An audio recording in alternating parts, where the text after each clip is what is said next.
This was supposed to be a huge reveal, the kind of moment that changes everything, the kind of moment that makes a WrestleMania story feel bigger, and fans were ready for it.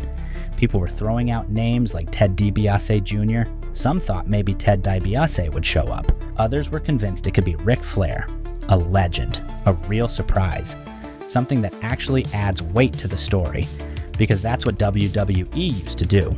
When they teased something like this, it meant something. It paid off. But this time, it was Pat McAfee, and the energy dropped instantly. Not because people hate McAfee, but because it didn't fit. It didn't elevate the story. It didn't add anything meaningful. It felt like a distraction, and fans felt that immediately. You could hear it in the crowd. You could see it online. People calling it underwhelming. People calling it forced. People saying it killed the momentum because this wasn't what anyone was expecting. This was supposed to be a serious WrestleMania level build. Cody Rhodes versus Randy Orton already had history, legacy, emotion. It didn't need help. But WWE still inserted McAfee into it anyway. And that's where people started asking questions. Why? Why take a strong story and interrupt it? Why shift the tone?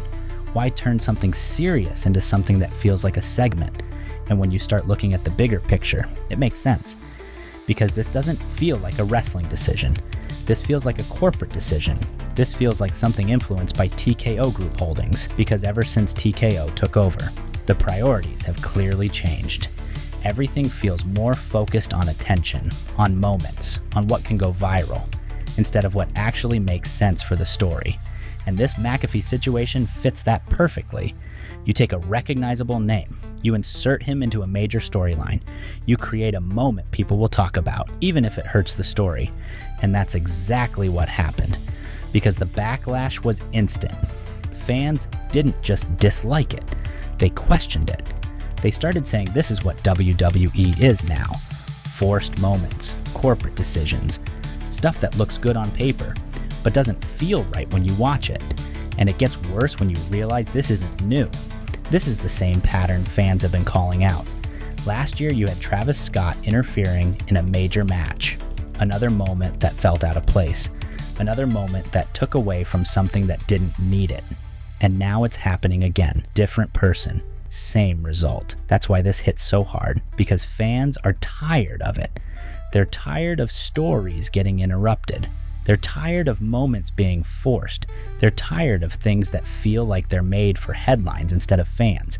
And when you combine that with everything else going on, ticket prices going up, events getting more expensive, fans paying more than ever just to be there, it creates frustration, because you're asking fans to invest more while giving them less meaningful storytelling. And that's the disconnect. WWE is doing better than ever financially, but the product feels worse to a lot of fans. And this moment right here, this McAfee reveal, this is where it all comes together, because it shows exactly what WWE values now. Not depth, not payoff, not storytelling, moments. And that's why the reaction was so strong, because fans saw it for what it was. Not a surprise, a decision. And that's why people are calling this the breaking point, because it finally made everything clear. This isn't about wrestling anymore, it's about attention. And right now, WWE keeps choosing that over everything else.